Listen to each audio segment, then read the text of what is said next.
ఇద్దరు వ్యక్తుల మధ్య స్నేహం, ఇద్దరు వ్యక్తులు సోషల్ మీడియాలో ఫాలో అన్ఫాలో వాళ్ళిద్దరి వ్యక్తిగతం మనకెవ్వరికి అవసరం లేదు. కానీ ఆ ఇద్దరు సెలబ్రిటీలు అయితే ఆ సెలబ్రిటీలకు సంబంధించినటువంటి సాన్నిహిత్యం ఉండి విడిపోతే ఖచ్చితంగా చర్చిస్తాం. ఒకప్పుడు నాగ చైతన్య సమంతల విషయంలో ముందు నిప్పులేందే పొగరాదు అన్నటువంటి కాన్సెప్ట్లో నుంచి ప్రారంభమై చివరికి ఏం జరిగిందో చూసాం. ఇప్పుడు అల్లు చిరంజీవి కుటుంబాలలో ఆ వివాదానికి సంబంధించినటువంటి చర్చల మధ్యన ఒక కీలక పరిణామం చోటు చేసుకుంది.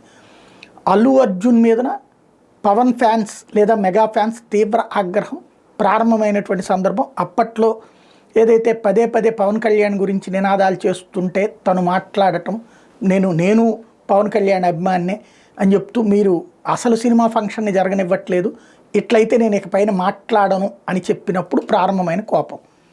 ఆ తర్వాత సర్దుకున్నారు, నడిచిపోయింది. కానీ ఎప్పుడైతే ఎలక్షన్స్ అప్పుడు సినిమా ఇండస్ట్రీ లేదా చిరంజీవి కుటుంబము అందరూ కూడా చిరంజీవి ద్వారా పైకొచ్చిన వాళ్ళు అందరూ కూడా ఖచ్చితంగా జనసేనకి కమిట్ అవ్వాల్సిందే అని పిలుపునిస్తున్నటువంటి సందర్భంలో అల్లు అర్జున్ వెళ్ళి శిల్పా రవి దగ్గరికి వెళ్ళటం, అతనికి మద్దతు ప్రకటించడం, దాంతో ప్రారంభమైనటువంటి సెకండ్ ఫేజ్ 2.0 ఆగ్రహం పీక్ స్టేజ్కి వెళ్ళడం. ఆ తర్వాతన మెగా కుటుంబంలో వాళ్ళు కూడా దూరం కావటం ప్రారంభించారు. అందులో భాగం సాయి ధరమ్ తేజ్, ఇప్పుడు ఏదో సాయి దుర్గా తేజ్ అనేదో పేరు మార్చుకున్నాడు, ఏంటో తెలియదు, అతను అన్ఫాలో కావడంతో ప్రారంభమైంది. ఆ తర్వాతన ఇప్పుడు ఇవాళ రామ్ చరణ్ అన్ఫాలో కావడం అల్లు అర్జున్ని అన్నటువంటిది సంచలనం సృష్టించింది. దీంతో ఇక ఆటోమేటిక్గా డిబేట్ పీక్ స్టేజ్కి వెళ్తుంది. మెగా కుటుంబంలో ఒకప్పుడు మెగా కాంపౌండ్ హీరోగా ఉన్నటువంటి అల్లు అర్జున్ కాస్త మొన్ననే చిరంజీవి గారు చెప్పారు, ఇట్లాంటి గేంపౌండ్లు ఏముండదు, సినిమా ఈజ్ సినిమా అనేటటువంటిది. బట్ ఇక్కడ అట్లా కాకుండా ఈ కాంపౌండ్ మా కాంపౌండ్లో వచ్చినోడివి మా వల్ల నువ్వు ఎదిగినోడివి అని చెప్పేసి మొన్న పుష్ప 2ని దెబ్బ కొట్టడానికి చాలా పెద్ద ఎత్తున ప్రయత్నం చేయడం.